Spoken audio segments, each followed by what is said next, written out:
Pero bueno, Dale. Que se vayan sumando cualquier cosa. Claro, el cuarto de mi eso y... Ahí va, cuando quieras. Dale. No sé si se quieren acercar un poquito más. Yo justo tengo la voz un poco tomada. ¿te escuchamos? ¿Te escuchamos bien? Lo primero que... Capaz que cierro allá la puerta, ¿no?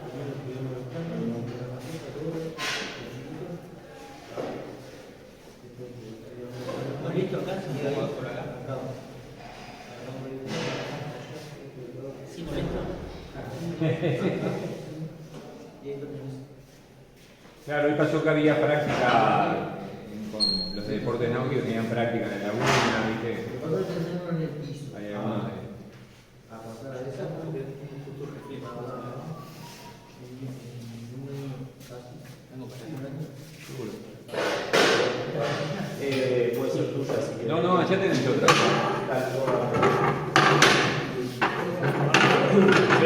Después lo puedes compartir para tu Claro, sí, gracias. Porque primero vamos a ser el único deporte náutico. Ah, sí, sí, único. Él era de deportes náuticos también, Vos también. egresado. Bien. Sí, bueno, la dinámica la establecemos como quieran. Yo puse alguna diapositiva como para tener como un puntapié, pero me parece que si Todo quieren tuyo. ir preguntando y demás, va a ser como lo más enriquecedor para todos. Qué foto. Qué foto. Alvaro, no podés hablar mucho. David. Esto es de los primeros días en la línea Concepción, que fue donde apareció el barco. Ahí ya mi hermana había llegado y estaba haciendo lo que era parte de la inspección de la Jarcia. Un poco el origen así de cómo surge esta travesía. Yo ya había hecho una travesía en el 2021, arranqué a navegar en el 2020 por la pandemia, que se cerraron las fronteras y busqué como la excusa de hacer algo y me metí en un curso en la 35 Sur, que es el único instituto hoy en día que está dándole libertad, y ahí arranqué a navegar. A mí siempre estuve ahí como sueño personal llegar a Indonesia surfando en un velero para buscar ola en diferentes lugares, y está como que el requisito para mí era hacer una travesía. Así que bueno, en el 2020 hice un curso de navegación. En el 2021 compramos el Tímido, que era el barrito que está en la otra foto, y el que nos vende el barco compra uno un barco más grande en el Caribe, un UFO 34, y me invita a hacer la travesía. Ahí fue mi primera experiencia, yo fui como marinero, y me acuerdo que en ese momento yo me sentía que estaba en pañales en la navegación, ¿viste? Porque lo veía, y lo que tenés que tener para una navegación oceánica, tenés que ser un poco manita para todo. O sea, tenés que saber electricidad, tenés que saber de mecánica. La náutica de por sí obviamente es una base, pero tenés que ser buen resoluzor de problemas, ¿viste?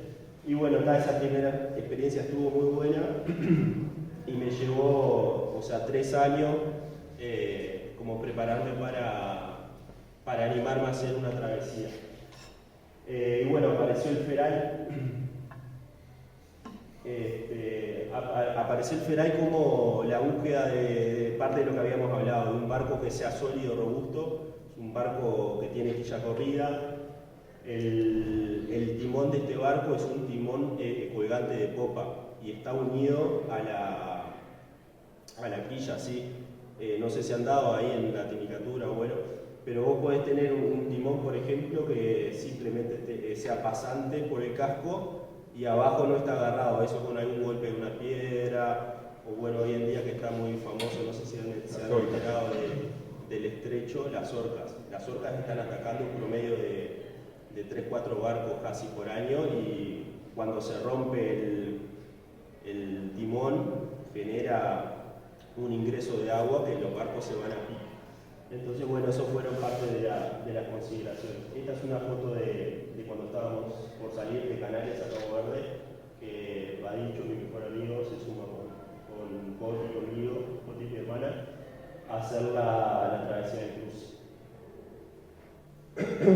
Esta es una foto del dispositivo Garmin que nosotros utilizamos. Nosotros Nuestro estilo de navegación fue muy sencillo, o sea, económicamente no nos podíamos dar mucho lujo. Hoy en día está el tema de Starlink, no sé si han escuchado, que es...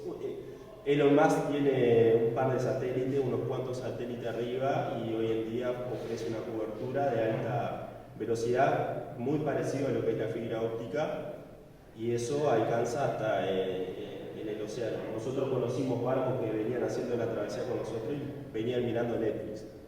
Eso obviamente es un costo. Entonces nosotros utilizamos un dispositivo que se llama Garmin InReach.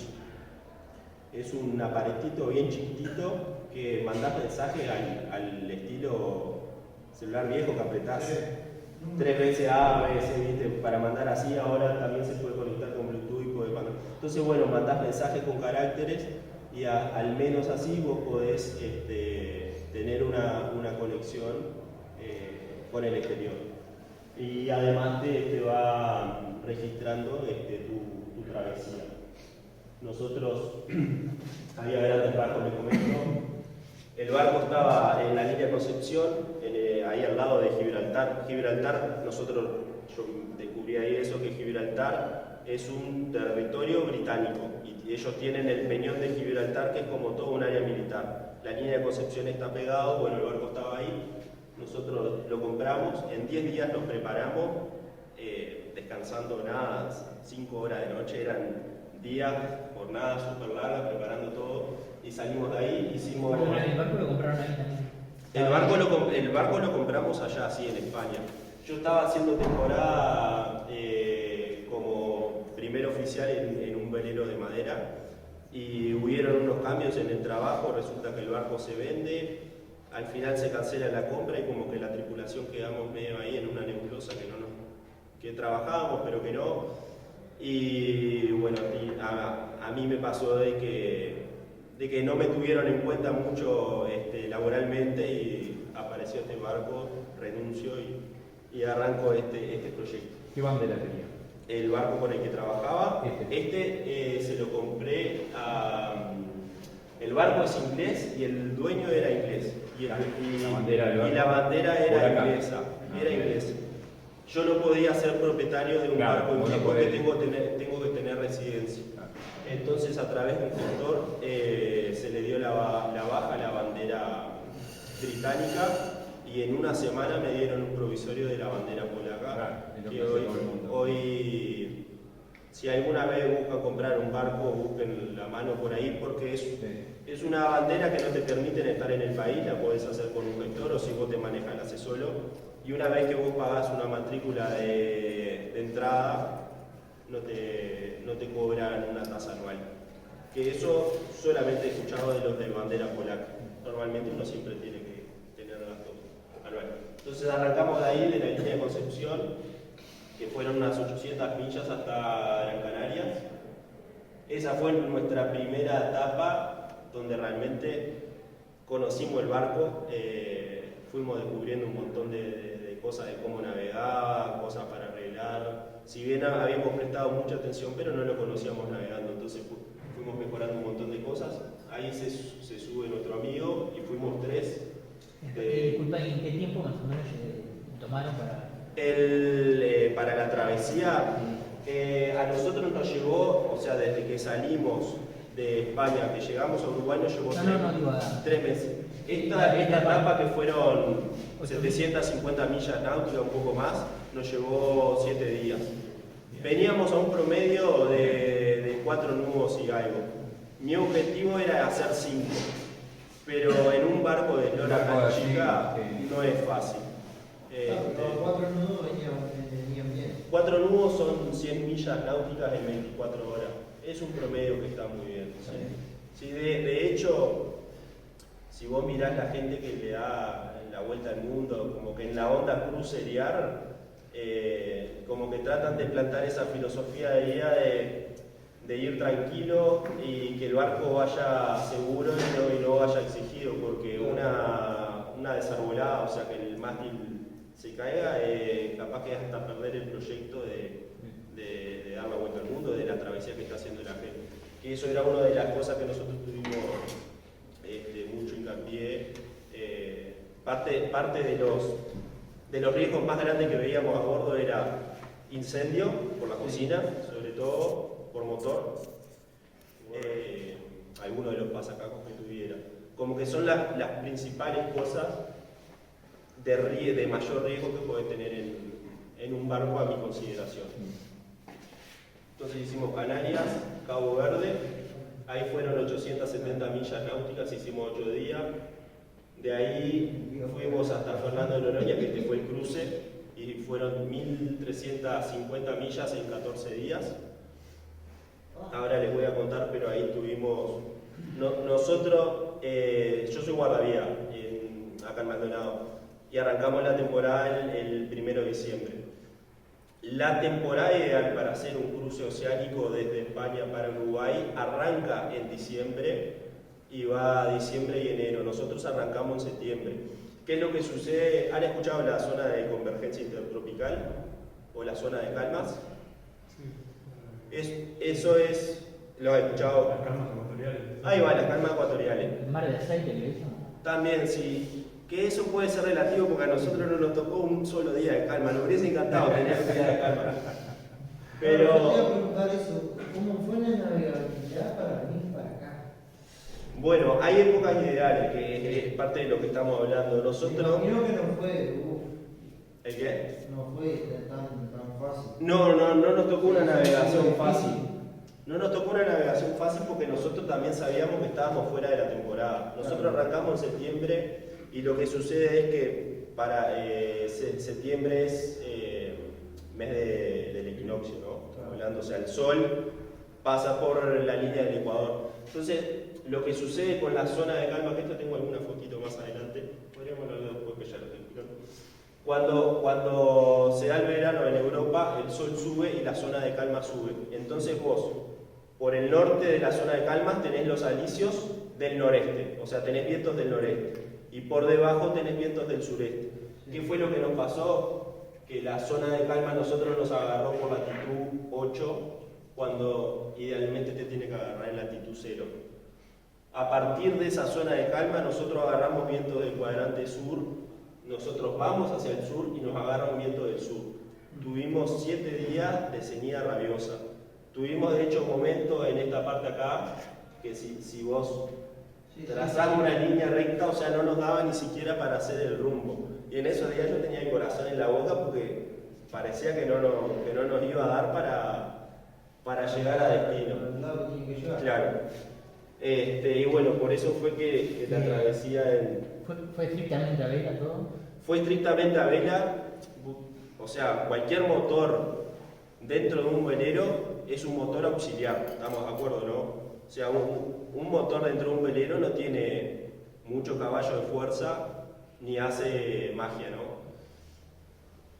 Vos tenés que ir con un montón de diésel porque te agarran la zona de calma, te agarran días chatos y... Por eso preguntaba, en la zona de calma no usaron motor, ¿no? Nosotros no tuvimos calmas, Ajá. pero lo que nos pasó fue que tuvimos una ceñida extremadamente rabiosa.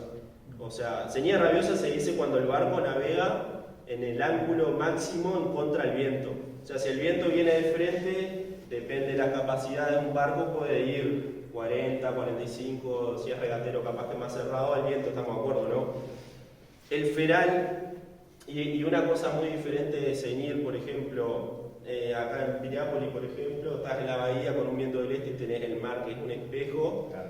y ahí vas con una ceñida, pero espectacular, pero no es lo mismo cuando tenés en el medio del océano ola de 3 metros que pegás unos pantocazos que se te hunde la proa, abajo te vuela una ola así de agua arriba de la cubierta que te barre, No podés decir. y el barco se frena. ¿Qué es lo que pasó? Utilizamos la estrategia de meter motor con velas los días más complicados para cuando el barco se frenara, el motor empujara, porque si no, lo que pasaba es el barco queda en cero, velocidad cero, y un barco desde cero no ciñe, tiene que ir derivando otra vez y cada vez cerrándose más.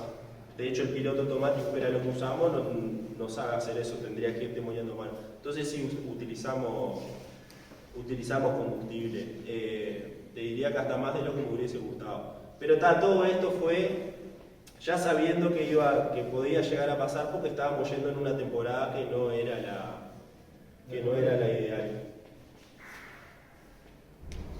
me hizo mucho, venimos No, bien. vení, no. Corte media, Contá más de Capaz, qué te pasó. capaz que yo te voy a contar un poco más de ir un poco para atrás. ¿Qué tuvieron que hacerle al barco? Bien. Buenísimo. trabajo? Creo que tenemos alguna de esas cosas.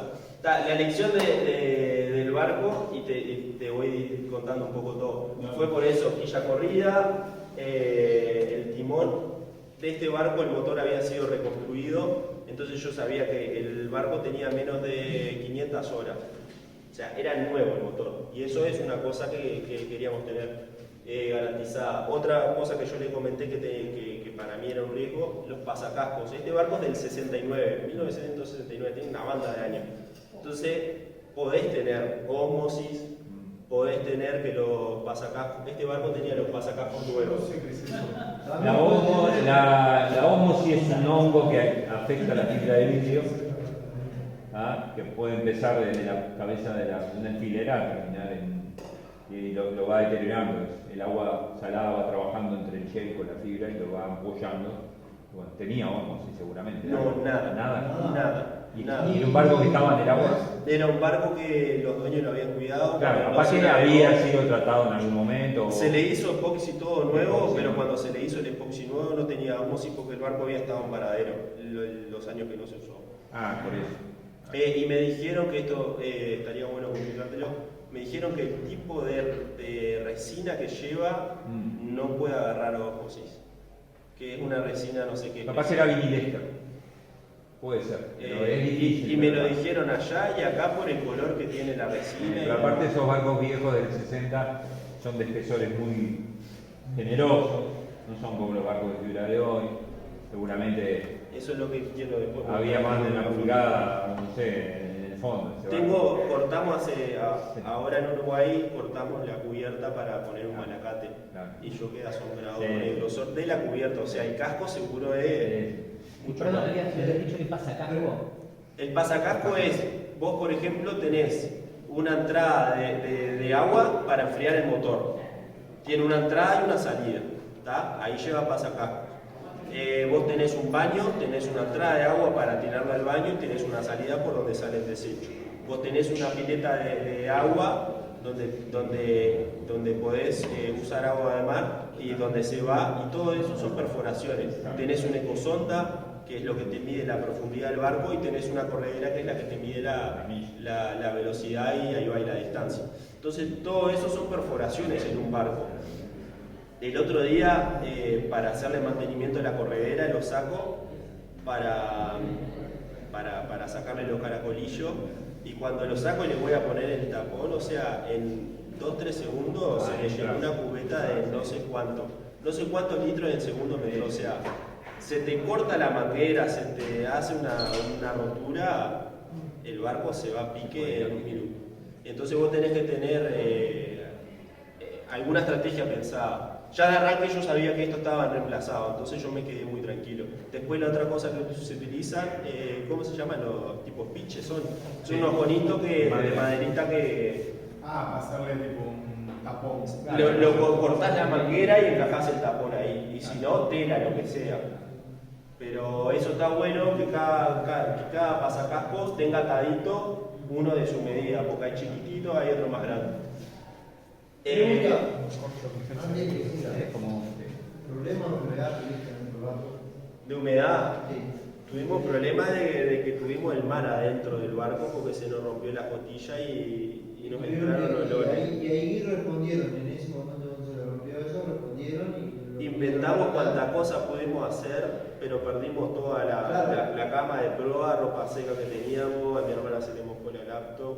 Pasa que claro, este barco acá tiene la ventanita. Cuando pantoqueábamos con las olas grandes de frente, o sea, introducíamos toda la proa abajo del mar y nos venía una masa de agua pero te arrastraba, ¿viste? Y eso empezó a joder las costillas de proa y nos entró muchísima agua. Terminamos durmiendo uno en el piso, otro en una camita chiquita que había y otro afuera. Pero estuvimos viviendo 108 días en condiciones que estábamos. Parte de no conocer el barco, porque después que nos pasó eso en tierra lo solucionamos y se acabó el problema. Pero como era nuevo el barco para mí, yo traté de pensar todo lo que podía llegar a pasar. Más vale conocido que bueno por conocer. Claro, tal cual. No, es una Eso que tiene. Sí. La pregunta es que ¿cómo estaba el ánimo ahí en esos días más complicados? Bueno, ¿Hubo miedo?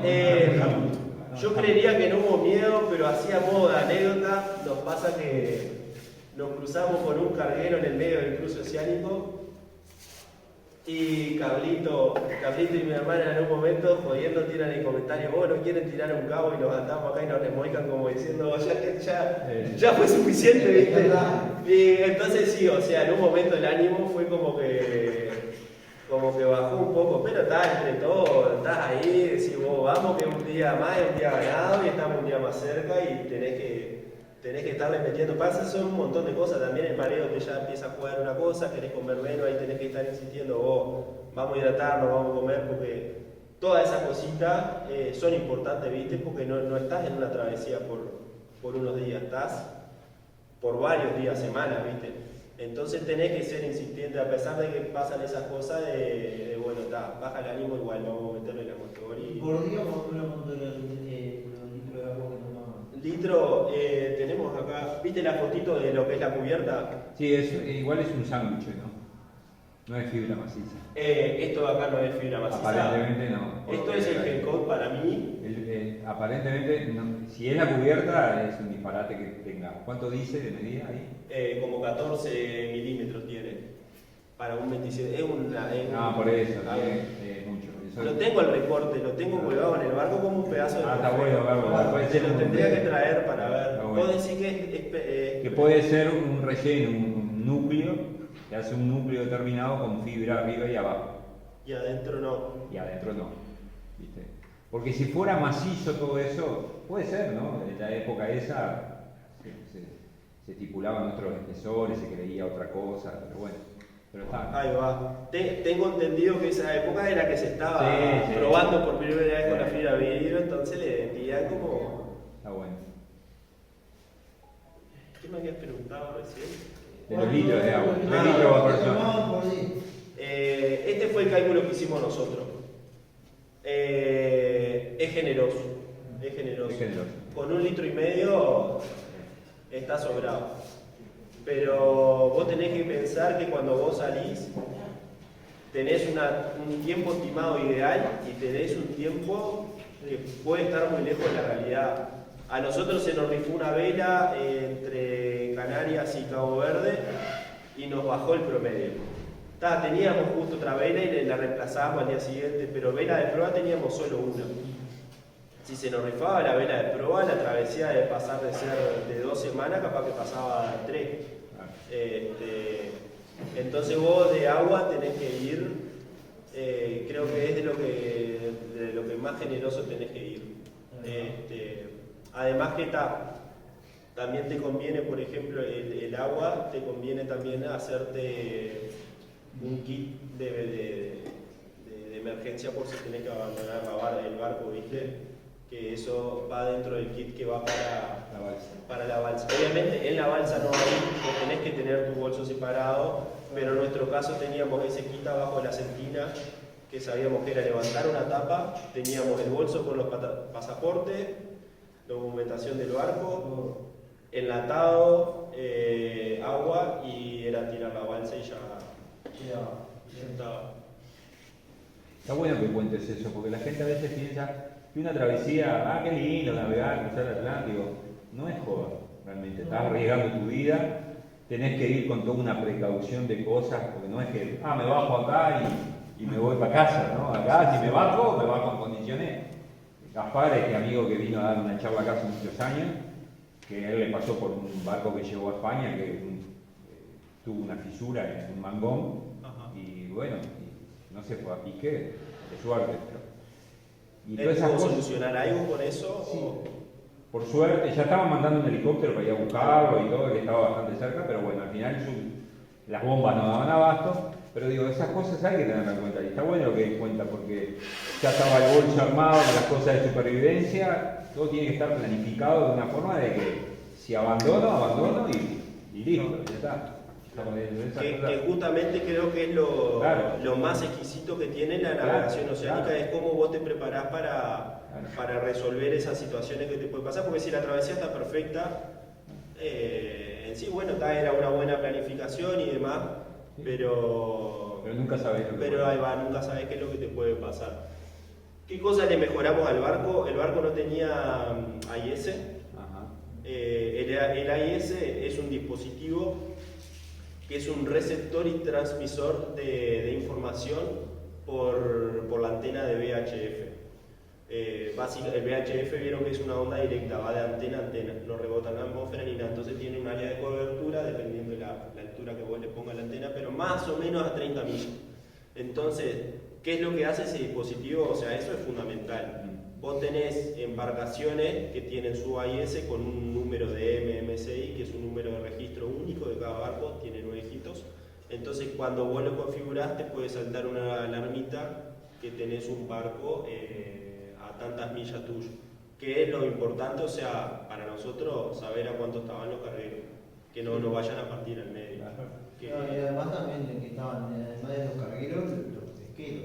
Bueno, Claro, los pesqueros de pero- alta mar tienen todos AIS. En Brasil nos pasó de que le pasamos finito en la noche a las pesqueras de Brasil porque no tienen AIS, no tienen ni luz de navegación y cuando ves tenés una panguita de madera que casi la llevaste puesta. Eso nos pasó un montón. ¿Contenedores?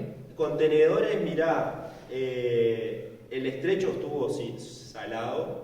A nosotros particularmente nos pasó que como estábamos apurados por la travesía, salimos con un viento que entraba del océano al Mediterráneo, o sea, salimos con viento en contra. El pronóstico daba 10 nudos, yo dije, vamos un poco de motorcito. En el estrecho se te canalizan los vientos, teníamos 25 nudos y ahí en un momento nos agarró la noche enfrente a Tánger, que es una ciudad portuaria de Marruecos que tiene un tráfico marítimo increíble. Ahí tiramos unos finos con carguero que estuvo súper estresante. O sea, no era que veíamos el carguero, lo veíamos así. O sea, para que te imagines, estábamos a 200 metros de los barcos y ellos con una estropada que Y ellos no van a no lo frenan, no te desvían. Ellos te van a seguir. Y encima, el AIS le conté que lo habíamos comprado. A mí me vino con una antena, pero era la antena longuito del GPS. Resulta que vos tenías que conectarle la antena del VHF por separado. Y yo no sabía eso, porque cuando lo prendo en el puerto, como estaban todos los barquitos cerca, me daba todo bien. Pero resulta que cuando salimos a navegar no me aparecía, pero ningún dato de la embarcación te aparecía a 50 metros, cuando te estaba por chocar. Y tuvimos esa primera noche con mi hermana, que estuvimos jugando por momentos. Después ya en el océano, como vas, por ejemplo, paralelo, vas bajando a África y nosotros nos alejábamos muchísimo, no tuvimos problema. Llegando a Fernando de Noronha, dos días de Noronha, decidimos tirar un borde, o sea, veníamos navegando medio con el viento en contra, medio mal, y decidimos cambiar el ángulo y tirar como un rumbo para África para poder ganar una milla. ¿Todo bien? ¿Cómo estamos? Y ahí justo nos dimos un rumbo encontrado con un carguero y nos comunicamos por la radio.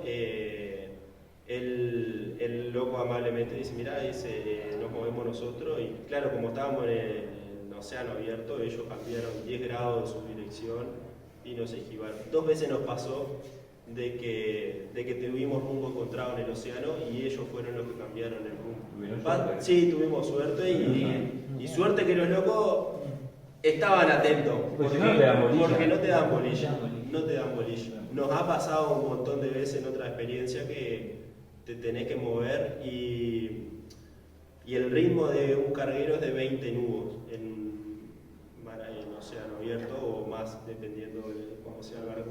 Y nuestro barco a veces puede navegar a 3, 4. Entonces vos sos una tortuga y el loco vos ves que se te acerca y no podés ni esquivarlo, ¿viste? Entonces hay veces que te pone, ¿viste? Como en un poco de riesgo. Básicamente lo que nosotros hacíamos era no estresarnos hasta que el barco tenga un rumbo menor a 1 milla de alcance, ¿viste? Si veíamos que íbamos a estar a menos de 1 milla como rumbo encontrado, ahí ya empezábamos a ver qué estrategia hacíamos. Si nos abríamos, si no, porque tal, o sea, ponele que varías tu maniobra y te desvías un poquito y yo qué sé, capaz que son media hora más en una travesía de este No es tipo. nada. No te estresas. ¿Venimos bien? ¿Revisaron la jarcia antes de salir? Sí, en cada momento. ¿No la cambiaron? No, la jarcia era otro de los puntos a favor que tenía, que había sido reemplazada en el 2018. Y una jarcia más o menos se estipula que bien anda 10 años, ¿no? Sí. Y yo la inspeccioné que no tuviera rumbre, que no tuviera nada, que no estuviera craquelada. Y la jarcia está sobredimensionada para el tamaño del barco. Es de 6 milímetros la jarcia. Y tiene dos obenques bajos, Un par de crucetas. un par de crucetas y uno alto. Y la popa tiene un stay pero con pata de gallo, tiene un refuerzo ahí. Este barco no tiene landas. ¿Saben lo que son las landas? Las landas son, vos tenés Los cables de acero. los cables de acero que agarran el mástil, apoyan en la cubierta y normalmente por debajo de la cubierta están las landas que son más cables de acero o varillas de acero que se agarran a otra parte estructural del barco. Este barco, como tiene la cubierta tan sobredimensionada de fibra, no lleva landa abajo. Que era una platina con tornillos pasantes. Sí, abajo tiene una Por planchuela eso. de inox como de Y no 4 o tenía una 5. continuación, No, nada por la nada. Pasa que si mirás el casco del barco vamos a decir, las bandas Sí. vienen con su fibra de vidrio, Sí. llegan a la cubierta y hacen un dobladillo. Claro. Y en la cubierta hace Sí, un sí, dobladillo. sí, sí. Entonces ahí yo no sé cuántos milímetros tiene que haber, Claro. pero seguro son un montón. Esto es un poco las características del barco. El motor que tiene es un motor de 2 cilindros, 13 caballitos, consume menos de 1 litro la hora, o sea, súper económico. Navega a 3 nudos, 3 nudos y medio, 4, no mucho más que eso. Precioso barco, la verdad. Y esto es lo que nosotros utilizamos para planificar la navegación y chequear que realmente septiembre fuera un mes al menos aceptable para hacer la navegación. ¿Han visto esto alguna vez? Estos se llaman Pilot Chart. Las Pilot Chart viene una por cada océano. En realidad Atlántico Norte viene una, Atlántico Sur viene otra. Y son 12 cartas, correspondiente cada carta a cada mes del año. ¿Qué es lo que sucedió? Hubo un loco hace 250 años que arrancó a ir a los muelles a pedirle a los capitanes de las embarcaciones que registraran datos de la marea, del tiempo, el viento, ola, iceberg, todo. Y fue recopilando y haciendo las cartas. Hoy en día ya hay un método mejor. Se sigue usando a pesar de toda la tecnología que hay. Esto para planificar está de más. Nosotros no teníamos internet nada arriba, pero con esto nos dio la chance de animarnos a hacer la travesía porque nos da información. Una gráfica que da información de todo lo. Tenés un montón de datos. Básicamente viene un cuadradito de 5 grados por 5. O sea, cada grado son 60 millas náuticas, ¿verdad? Y después tenés líneas rectas que son de 10. Entonces, básicamente, por cada cuadradito de 5 por 5 tenés una rosa de los vientos en la que te da el porcentaje de los días de calma y te da la dirección de los vientos predominantes en ese mes, y las patitas acá te da la intensidad de viento. O sea, son como vectores. Son vectores que te están hablando de lo que han sido los promedios de los últimos 250 años en ese mes. En este caso, octubre. Acá esta es del Atlántico Norte, acá está el Estrecho, que es de donde salimos, Canarias, que fue nuestra primera parada, y Cabo Verde, que fue la segunda antes del cruce. Y acá está la comparativa que tiene para el cruce octubre, que es el mes que hicimos el cruce nosotros, contra diciembre, que es el mes ideal. Básicamente presten atención en estas dos de acá. ¿Se acuerdan de la zona de calma que se desplaza más hacia arriba? Bueno, octubre lo que tiene es en este cuadrante acá, que es de los 5 grados norte, ya tiene mucho componente sur, suroeste, sureste. Lo principal están viendo que es más sur. Miren lo que es en diciembre. O sea, ya te da el aviso de que tenés mucho más noreste. O sea, nosotros salimos sabiendo que podía ser así. Cuando salimos de Cabo Verde y miramos el pronóstico, nos dio un pronóstico sensacional y nosotros arriesgamos un poco la travesía porque decidimos ir un poco más en línea recta y a los 5 días, cuando el pronóstico ya estaba muy lejos, empezó a variar y le hizo caso a lo que eran las pilot charts. Así que como recomendación de mi experiencia, háganle caso a las pilot charts, que son sensacionales. Y ahí fue porque nos comimos 7 días de viento de Jeta. Y si no lleves más provisiones, fatal. Sí. Igual no te quedaba otra, ¿no? Sí, no te queda. Una vez que estás en el aire, Ya está. bailar. Sí, seguro. El tema que está arriba Se siente después. se siente, se vuelve. Han navegado con señía rabiosa, vieron lo que se siente. Nosotros en el Feral, a lo que es Quilla Corrida y el Calado Chico, la escora que tiene este barco, caminábamos por las paredes. Durante 7 días caminamos por la pared. No pisábamos el piso. Pisábamos la mesa de navegación, la pared del barco y encima esto. Mide 8 metros el barco, pero vos querías ir desde la proa a la popa y parecía que eran, no sé, 150 metros, ¿viste? Lo veías allá encima, no llego. Me imagino, cada golpe te habrás pegado. Es que, claro, no sé, ¿qué periodo tenía el mar ahí? ¿6-7 segundos? Va. Agarraba una hora de te agarrar el prevenido, no te podías desmayar ahí nomás, Y bueno, con el cansancio pueden pasar esas cosas, los golpes arriba del barco. Eso también es bueno saberlo y tenerlo en cuenta porque también. No, claro. Una de las cosas que tenés que tener más cuidado es de que no te pase nada arriba del barco. Porque si tenés una fractura, tenés algo, o sea, después está no sé cuántos días de rescate.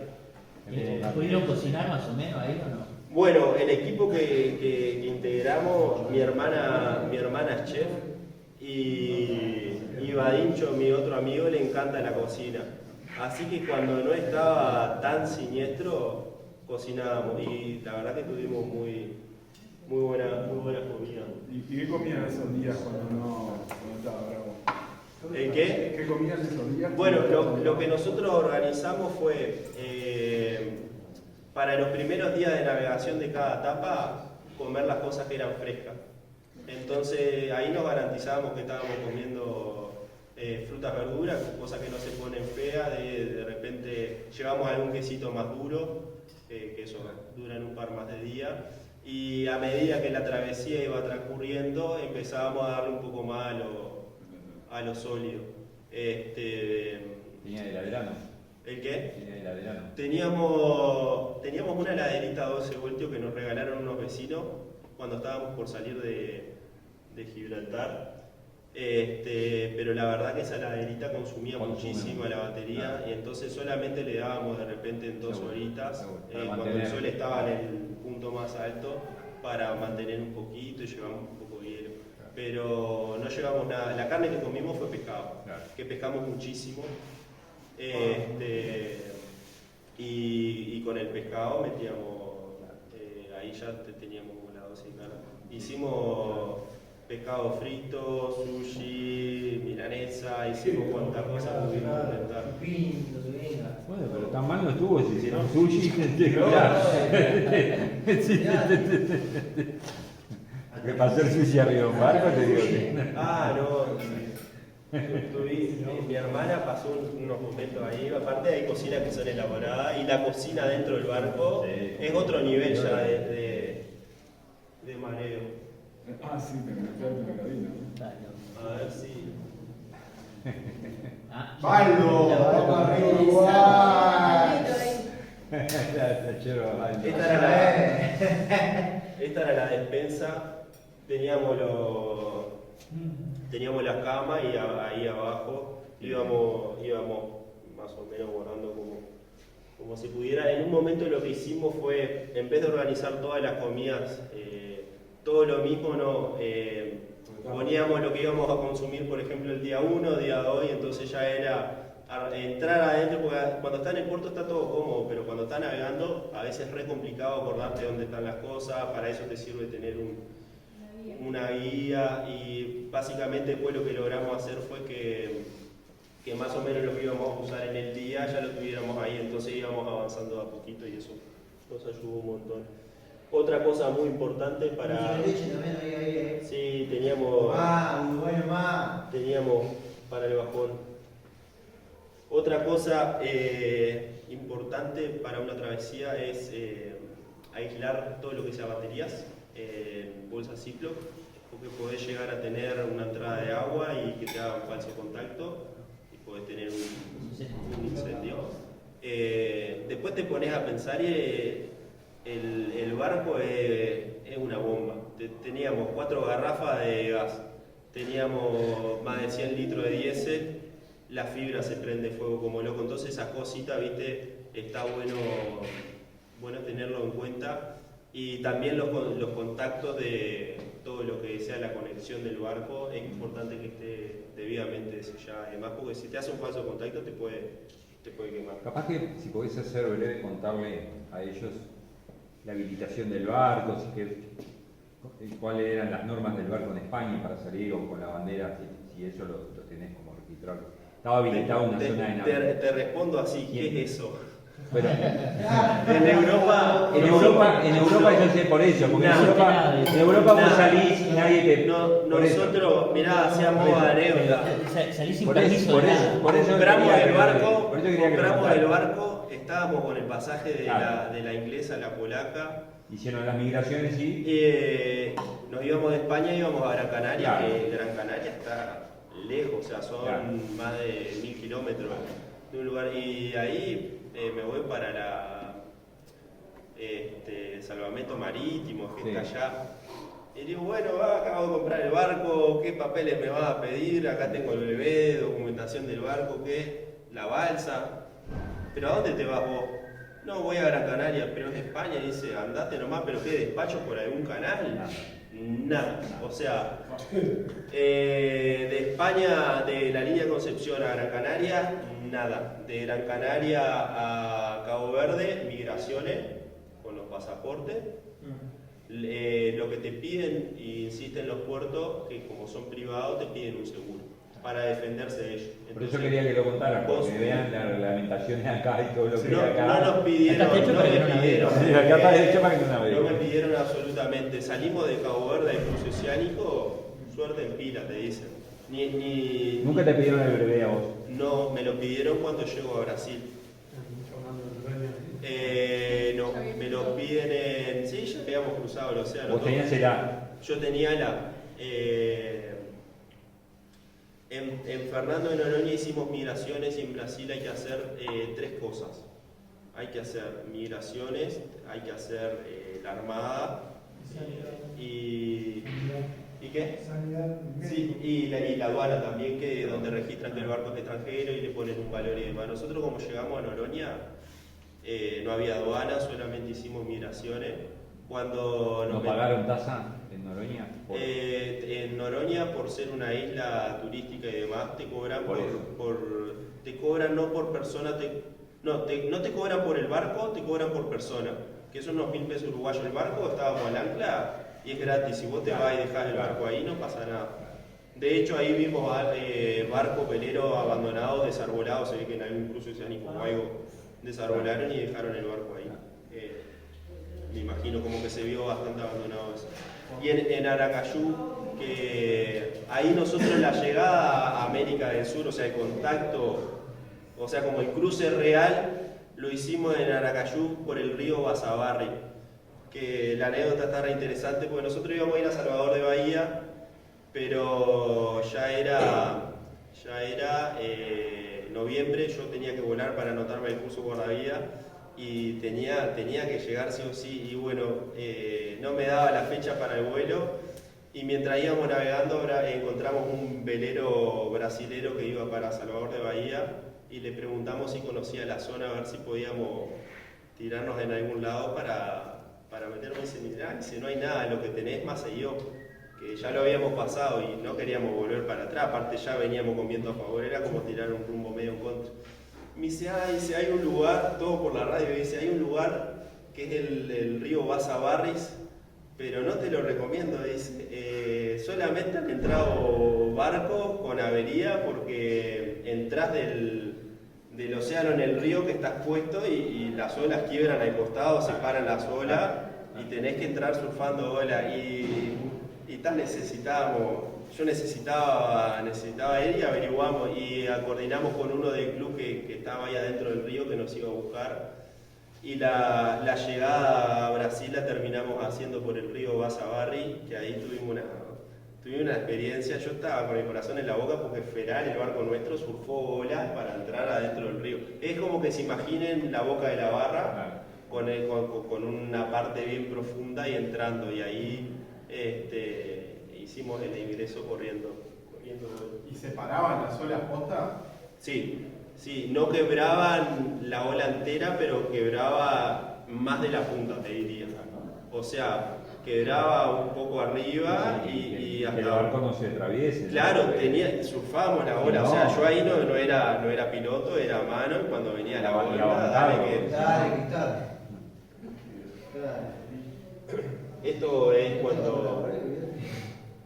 cuando sale el sol después de un día de que nos entra todo el agua en la cama, quisimos secamos un poco y a la noche siguiente nos vinieron otros olones y terminamos y ya se acabó el proyecto de secar.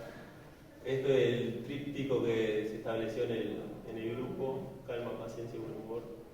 Ahí aparte de las energías va como, bueno, son muchas horas de convivencia y a veces te surgen cosas que el mismo barco te expone, ¿no? O sea, hay situaciones que se viene un escualo, o sea, una nube con tormenta y hay que rizar y hay veces que no te escuchás y ya te calentás un poco y bueno, como que establecimos estas 3 palabritas para tener un buen ambiente ahí en el barco. Y esto fue una idea de poner algunas anécdotas, no todas tan completas, elijan una y tiramos algo ahí. Estos son anécdotas que tuvimos, elijan una de esas. La tormenta perfecta. Es bueno. Bueno, la tormenta creo que es la que no está hecha. Liberen a Willy que... A ver, esa la dejo para... Encuentro cuando... no anda el video otra vez. Necesitaba conexión a... Internet capaz, ¿no? Ahí tenés. Tenemos Claro, para... acá, yo tengo...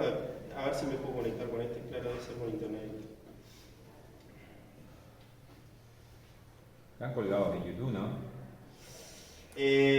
La diapo no, pero estamos ahora sacando unos videitos. Sí. Yo te paso el link. Ahora el domingo que viene... Diego me mandó... Ese es el primero. El domingo que viene vamos a subir el de Canarias a Cabo Verde y tengo un par más para...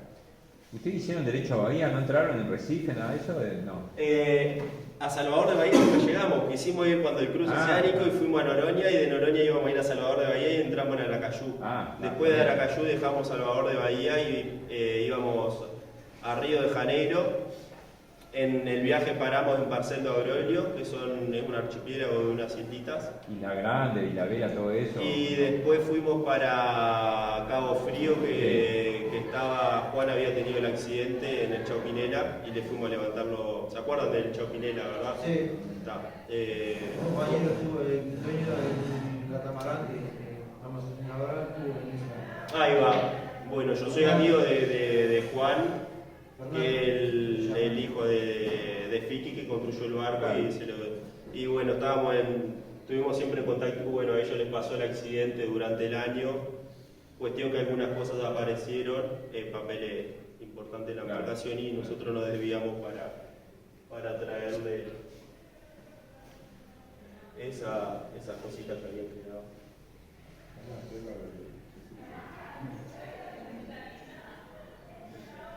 Hay una canción de uno de los que estaba en esa tripulación, el Patuco, que sacó un disco hace poco, que sobre todo candombe, que se llama Chauquinera. Mirá, no sabía nada. Lo más probable es que ese barco, el aparejo que muestra ahí, estaba mirando la remera, no sería el original de él. El de este barco es el mástil original del barco. ¿Sí? Era tope así. A tope. Era aparejo a tope. Aparejo Original a tope. del 60. Sí, y los que. Y los que vi, porque hay 200 fabricados, son iguales. Qué acercamiento, ¿no? Y sí, es así que no le tienen miedo a nada. Las reinas del mar. Mira, Rencho. La vieron Aquí, de atrás. acá. ¿Cuántas orcas eran? ¿Orcas? ¿Cuántas? 4. Vienen con la otra aparte. Ay, y nos tiraron unos finos. No, claro, porque aparte Fino. que te pegas seguro. Nos tiraron unos finos. Esto fue la segunda vez que interactuaron, que ahí ya nos preparamos y lo filmamos. No eran las orcas del estrecho, me acuerdo, si no hubiesen sido otro tipo de. Ahí va. Ellas, las orcas del estrecho son las únicas orcas que han atacado y se ve que ya aprendió la. Que todavía no sé, hay tanta conjetura de por qué es, porque viste que no. No se sabe. No se sabe no todavía. se sabe nada. Sí. Pero el tema que hoy en día es un peligro real. Sí. Ahora hace 4 días pasaron unos amigos en un catamarán, el estrecho que venían de Azores, y ellos se pegaron a la costa y un barco que estaba 10 millas más adentro lo atacaron. Y escucharon todo el Mayday, todo el simulacro. Al final ellos no tuvieron que intervenir porque ya estaba la guardia para ayudar. Pero es un problema real. De hecho, nosotros la travesía hubiese sido más cómodo ir pegado al estrecho del lado de España y no a Marruecos. Pero decidimos irnos a Marruecos porque sabemos que están más del lado de España. Y una de esas noches, la noche de la salida del estrecho nos siguió una embarcación de ahí que nunca supimos al final si eran piratas o qué. Pero o sea, tenés el lado del peligro de Marruecos porque hay un poco de piratería, pero aún así elegimos ir para ese lado para jugar. ¿La piratería en Brasil? Nos preguntaron un montón eso. Yo creo que el Feral tenía la sencillez tan grande que no incentivaba a nadie a querer atacar, porque era un barco muy chico. De hecho, nos cruzamos con embarcaciones a vista así de saludarnos y demás, y la gente nos veía y jamás sentimos que nos fuera a pasar algo, ¿viste? Los otros barcos que venían del cruce por el Cabo Verde, donde llegamos, que es Mindelo, es una ciudad donde está el puerto y donde mucha gente va a prepararse para hacer el cruce. Entonces, bueno, ahí nosotros nos hicimos conocidos por ser los uruguayos del barco chiquito. Eran todos barcos de casi 50 pies y el tímido tenía 27. La gente nos preguntaba si sabíamos navegar, si alguna vez nos habíamos subido en un barco antes, ¿viste? Porque no podían creer que nos fuéramos a tirar en ese barco, ¿viste?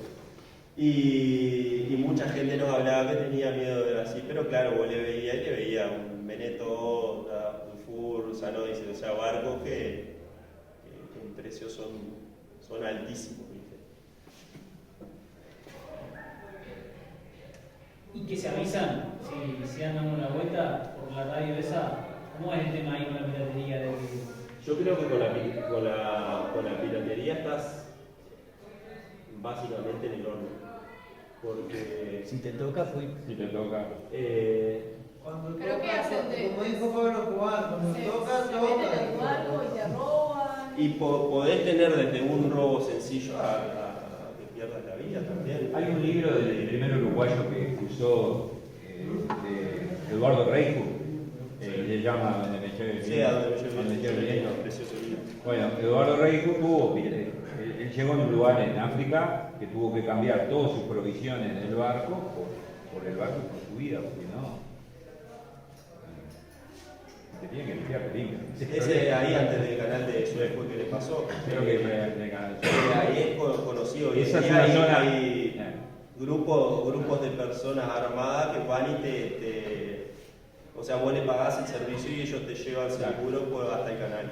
Claro. A ese nivel está la piratería. Pero hasta el canal de Suez sería como la conexión del Índico y el Mediterráneo. Claro, que es en el Índico, ¿dónde está la Claro, el otro lado. Seguro. Somalia, ¿no? Somalia, ahí, todos esos lugares, sí. Otro sí, claro, elijan la. El que creo que no tengo es de la tormenta perfecta porque no hay mucho registro y la puedo No contar. todo es color de rosa. Cocina. Claro, la abuela ya la sabemos. Claro, la abuela la sabemos. Mirá. Una vela rifada. No, nos tocó rifar la mayor en la travesía que fue de Gran Canarias a Cabo Verde. Tuvimos ese alicio que se estuvo construyendo muy fuerte durante 3-4 días. Tuvimos capaz que el último día corriendo olas bastante grandes y viento bastante intenso. Y en la noche, que fue en mi guardia, el viento bajó drásticamente y quedamos con un mar de popa grandísimo. Y claro, con un mar de popa, o sea, el barco se acuesta de un lado para otro. Y en determinado momento no teníamos una retenida de botavara, que eso es algo que hay que hacerlo siempre, no la teníamos hecha. Y la vela trasluchó y rifaba. Explicarle qué es trasluchar a alguno que. La trasluchada es, mientras vamos navegando está el mástil y está la botavara, que es esto que está acá, ¿verdad? Entonces si vamos en un rumbo portante, o sea que cuando el viento viene atrás y nos lleva, normalmente la vela la llevas abierta. Claro. La llevas, vamos a decir, de la línea de crujía del barco a 90 grados. La trasluchada sucede cuando el viento pasa de portar de la vela de un lado al otro y la botavara pasa por toda la cubierta barriendo. Es de las cosas más peligrosas que hay en un barco, porque se agarra una persona de pie y le pega en la cabeza, la mata directamente, si es con viento. O sea, sí. Claro, por ejemplo, cuando te cambia el viento, te puede agarrar y te puede. O el que está timoneando tiene un error y se deriva un poco y le viene Te como- pega la vela con todo y te tira para dentro del agua. Ahí justo no tuvimos, nadie estaba ahí, pero tal, lo que pasó fue la vela que fue menor. Fue menor porque puede romper un mástil. Porque Trasluchada, si la botavara sigue y le pega a estas líneas de acero, Claro. las tira y cae más. Se tira el mástil. Y ahí desarbolás. Así que fue bastante barata. Y esa vela. ¿Se lo rompió? ¿Eh? ¿Esa fue la que se lo rompió? Sí, acá la podés ver. Ah, sí. Teníamos una de repuesto, por suerte no nos pasó nada, la de prueba sí no teníamos otra vela. Y llegamos a Cabo Verde, y Cabo Verde, o sea, Cabo Verde es un país que tiene un índice altísimo de pobreza, o sea, los recursos que hay ahí están totalmente limitados. Lo que hicimos fue hablar con un zapatero en la calle que nos cosió la vela. Pero flor de zapatero, o sea, cosió a mano la vela. Al día de hoy es la vela que estamos usando. La forma de vela no la perdió, o sea, no quedó arrugada, no quedó nada. Y ese tipo después se quería dejar Cabo Verde y se quería ir con nosotros como polizón en el barco para...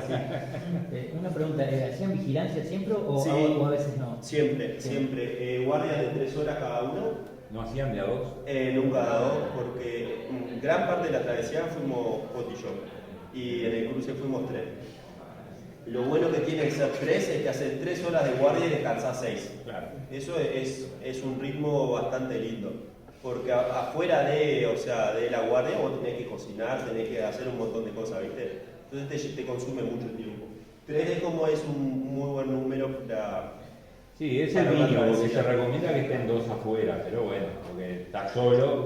Pasa que, claro, normalmente hablando de Claro. barcos que tienen 8 personas, Claro, y ¿viste? noche, claro.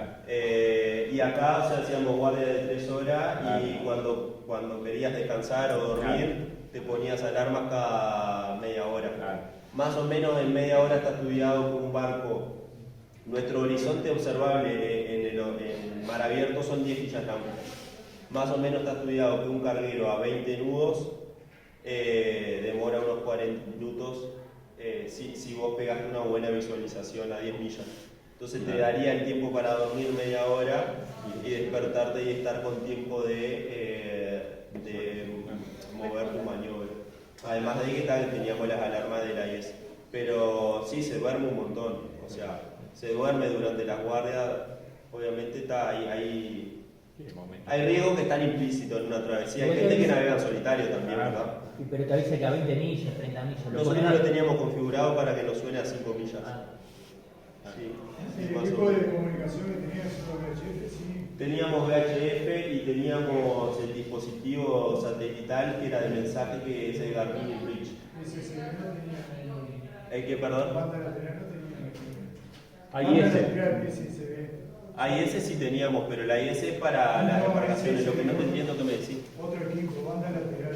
Ah, banda lateral es el HF, que rebota en la atmósfera y que llega más lejos, vamos a decir la radio, decís. Seguro. No, de ese no teníamos. Hubiese estado bueno porque el padre de Carlos, justo radioaficionado, lo quiso dar. Él tenía como, pero hoy en día ya es muy poca la gente que cuenta con HF y con el que teníamos, con el Garmin. Si bien era muy sencillo, no se podía hacer llamada, ni internet ni nada, solo mensaje de texto, pero podía mandar un mensaje. De hecho, nosotros en el cruce cada tanto pedíamos que nos mandaran un reporte a ver si estábamos bien, ¿viste? Si estábamos yendo bien o nos iba a agarrar una tormenta o algo, y ahí te pueden avisar, ¿viste? ¿Y a quién se lo pedís eso? El reporte, amigos que hicieron apoyo en tierra. Bien. Tengo un grupito de 4 amigos que hicimos el curso juntos y nos seguían día a día de la travesía, y ellos miraban Windy, hacían un análisis y nos pasaban a ver si veía que teníamos que modificar algo o lo que sea.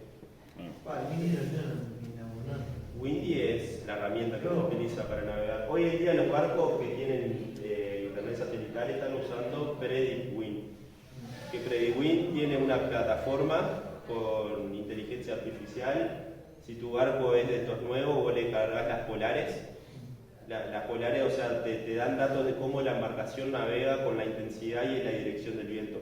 Y vos le das una planificación de una ruta y la aplicación mira el meteo, mira las condiciones de tu barco y te hace una ruta de navegación. Qué locura. Está increíble. Yo descubrí eso el día antes de salir de Cabo Verde al cruce con el Patpicha, un velero, un Sanodyssey, 48 pies, y el loco me dice, yo te hago una ruta para vos, te paso los datos. Digo, no, llegamos hasta acá, a la vieja escuela, seguimos así. Resulta que ellos salieron con la meteo, con la dirección que yo le marcaba, rifaron 2 velas, pensaban hacer el cruce en 10 días, nosotros lo hicimos en 14, y cuando llegamos no estaban. Pensamos que habían llegado, habían estado unos 10 y se habían ido, y al día siguiente llegan y habían llegado con el barco en la miseria. De hecho, ellos iban a venir hasta Uruguay y deciden ir al Caribe, vendieron el barco y ahora navegan por tierra. O sea, era una familia y se llevaron una experiencia terrible. Se sacaban el cabo arriba. Sí. ¿Ustedes navegaron de qué puerto, perdón? Hacia Europa, ¿de qué puerto salieron? ¿De qué puerto salimos? De la línea de Concepción. España es donde está el Peñón de Gibraltar, que es Inglaterra, pegado hasta la línea de Concepción. Estaba ahí en un puerto muy bonito, tiene toda una marina flotante. ¿Y el cruce del estrecho lo hicieron una vez o tuvieron que intentarlo varias veces? El cruce fue de las peores decisiones que hicimos. Salimos con un viento poniente, o sea, viento en contra, por la costa de Marruecos, y nos llevó, pensábamos hacerla en 8 horas y nos llevó 14. Pero pudieron una sola vez.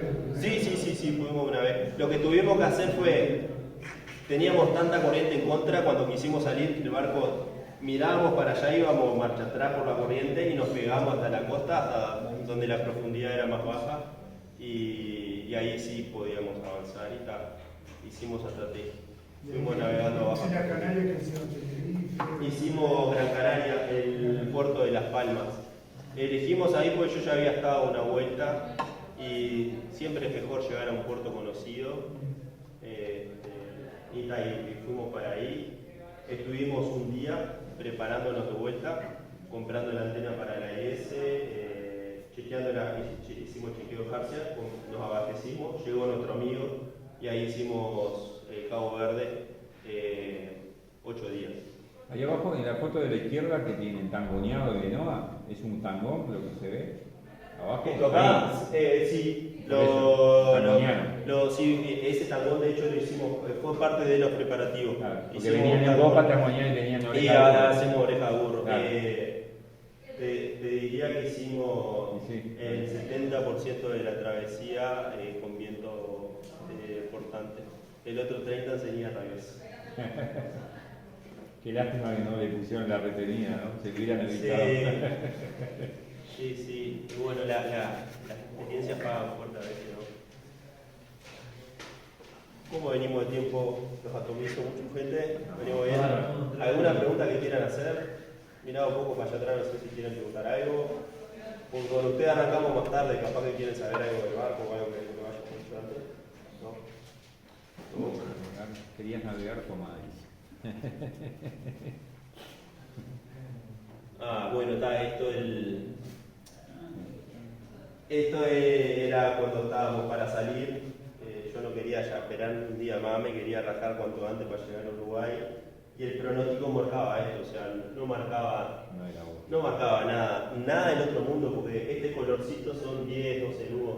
Pero es un viento que está entrando, nosotros estábamos por acá, la idea era salir y después ya íbamos a agarrar la travesía con buen viento. Y nos pasó que por el efecto de embudo que se hace en el estrecho, que hay montaña, todo se canaliza el viento, y nos tocó unos 25 nuditos de fiesta que pusimos a prueba todo el barco, porque pantoqueamos, la Harcia se puso a prueba, le dimos el motor, nos pusimos a prueba nosotros. Se puede decir que nos vino hasta bien para saber que el barco estaba impecable. Y acá llegaron en noviembre, llegaron a Uruguay. Nosotros llegamos el 22 de diciembre con el barco a La Paloma. Yo en Río Grande me bajo el 3. Que en Río Grande nos pasó la entrada a Río Grande jodida. Nosotros llegamos el 3 de diciembre. Y el primero fue el diluvio de 2023, el diluvio que hubo en Montevideo y Piriápolis, que se inundó todo. Imagínense los millones de metros cúbicos de agua que salían de Río Grande, o sea, pues llovió, impresionante.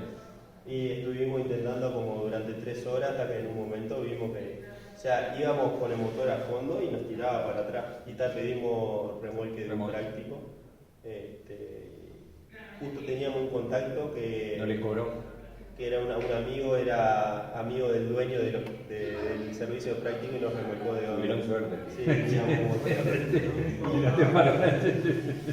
y esto que está acá, esto es, o sea, la expectativa es la línea negra y la realidad es el GPS que nos registró. Nosotros cuando salimos al estrecho, la corriente nos tira para acá adentro, o sea, nos llevaba, ¿qué fue lo que hicimos? Pasarnos hasta Marruecos, pegarnos y ahí sí ir suavecito. Saliendo del estrecho.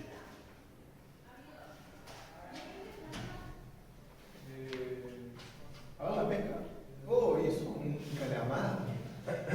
Esta es la idea de la Coti. Se le ocurrió hacer raba y le sacó la tinta en un platito y hizo ravioles pintados. Bueno, zarpada la cosa. Aparte ravioles, o sea, con un relleno, o sea, la verdad no tuvieron mal. Se mandó todo un día cocinando ahí, le puso la mejor. Conti sufrió de marea toda la travesía. Claro. Yo siempre escuché que te crecen las patas de mar al tercer día. Es verdad, ella se estabilizaba un poco a partir de los 3-4 días de navegación, pero el aguante psicológico que tuvo para aguantar el mareo, toda la travesía, comiendo poco, tomando poca agua, tuvo salado. Yo no sé cómo se la va a cortar. ¿Llevó una pulserita no? No, teníamos Dramamina, pero la pulserita creo que no la probó. No sé si los parches de atrás también los probó. Después está jengibre. Probó varias cosas, pero la pulserita creo que no.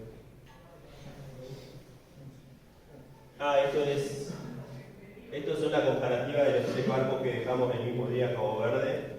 Ahí está la isla. Esta es Cabo Verde, esto es Noroña, nuestro cruce es el azul. El del blanco más fuerte es del que le conté que rifa la vela y cambian su trayectoria y se van para el Caribe.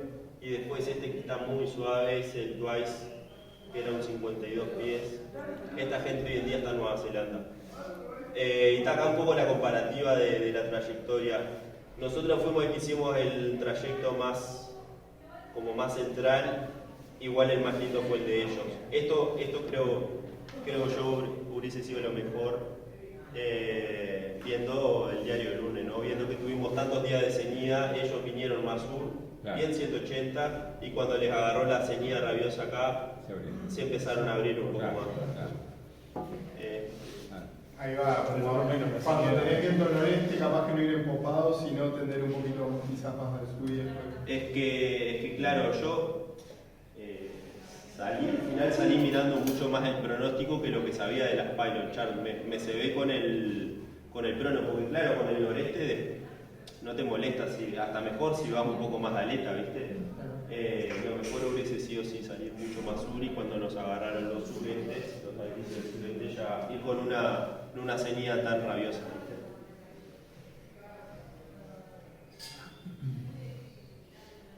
Esto fue lo que nosotros habíamos planificado, esto fue lo que yo planifiqué en las cartas. Yo quería evitar Fernando de Noroña porque acá hay 2 corrientes del Brasil, una que hace la corriente del Brasil del norte y acá genera 3-4 nudos de corriente, o sea, más de lo que navega un barco, y después tenés la corriente del Brasil del sur, que es la que nosotros recibimos hasta acá Uruguay, y después va hacia África. Entonces mi idea inicial era pasar lejos de acá para ganar 2 días de navegación, que o sea, no es nada en una travesía simple, yo lo quería ganar por el trabajo. Al final nos deriva tanto el viento que hicimos una parada en Noroña, y fue lo mejor que hicimos porque Noroña es lo más lindo que he visto yo, es hermosísimo. Sí, bueno, ahí estábamos al ancla, tortugas, delfines, tiburones de arrecife a diario, todos los días. ¿No bajaron? No, por supuesto. Sí, nos metíamos, está prohibido nadar con delfines en Noroña, pero nosotros la gente nos gritaba, pero nos estamos bañando, decíamos, y interactuábamos ahí unos segunditos y nos subíamos. Pero los tiburones estos de arrecife no son, o sea, en una boca con dientes que si te agarra te saca una extremidad, pero no son agresivos normalmente. De hecho, Poti hizo buzo con tanque y fue a bucear con tiburones ahí en Noroña. Y esto es la zona de convergencia intertropical, y esto fue una de las fotos de los pronósticos de cuando llegamos en comparación, que condice bastante. Sureste, este y acá más noreste. O sea, condice bastante con lo que dice la Pilot Chart. ¿Pilot de piloto? Sí. Pilot. Eso es lo que tengo por acá, Luis.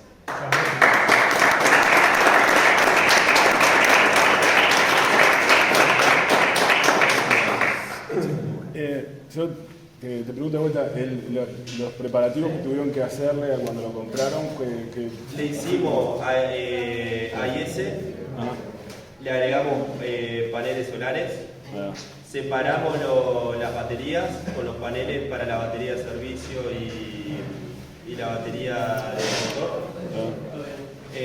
Cambiamos batería, agregamos tangón, y después está una ferretería arriba del barco. Capaz que está bueno, si querés decirlo, no tenés por qué decirlo, lo que pagaron y lo que vale un barco de eso. Bueno, más o menos el viaje costó como $20.000 entre compra y preparación. Más o menos. Sí. Yo compré este barco porque no podía acceder a otra cosa, pero Me parece Por que eso, una experiencia así.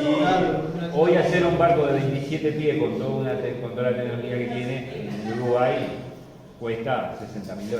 Este barco, cuando se venda acá en Uruguay, va a valer capaz que más que de lo que. Sí, seguramente. Más que lo que se gastó entre comprarlo, equiparlo y hacer la travesía. Capaz que 35.000 lo vendés. Me parece capaz que demasiado para 27, pero Con solamente 30. sí. El tema es que este barco lo que tiene es que es un barco indestructible y está nuevo. Claro. Todo, motor, casco, jarcia, máscara, todo re bien. ¿Y está a la venta, no? No, a la venta. A futuro la idea es subir de Lora y Claro. hacer otro viaje Claro. más grande, Claro. pero la verdad que no vale la pena vender eso. Sí. Entonces lo valoremos a futuro. ¿Y ahora está en Colonia? Ahora está en Colonia, sí, lo tuvimos en Punta del Este un tiempito, al Borneo, al Alta y un poco de... ¿En Juan Lacase mismo? o No, Colonia? en un puerto deportivo de Colonia. Sí, los 3 socios que somos, los otros gurises viven allá en Colonia. Uno en Colonia y otro en Sagarrazú, así que ahora, mientras yo hago la contratemporada, ellos lo están navegando. Y es más barato estar en Colonia. ¿Usaste lo que yo te traje? Tener una sociedad... Pues Todo igual ahí. Sí, está todo. Es barato. La Paga lo mismo palabra que acá Colonia. es la sal. Lo más barato es Juan Lacase. Sí, el Fiki. Lo más barato es con la casa, Con la eso casa. sí, por lejos. Por lejos. Tanto varadero como Todo. amarra como borneo. Amarra, todo. ¿Tiene el embarcadero? Bueno, ahí no pagás, No, ahí no pagás. pero es arroyo. Tenés que atarlo a los árboles, cada tanto tenés que ir. Tenés que estar un poco más. El Tenés borneo, que estar atento ahí. el borneo es lo más seguro que existe para un barco. Más que el muelle. Porque el borneo es más barato. Siempre se aprueba el viento. Yo ahora te hago una invitación a ir a ver el catamarán y invitamos. Dale, me encanta. Vamos por ahí. Sí, vamos. ¿Se puede ir? Sí. Claro, si está la llave, sí.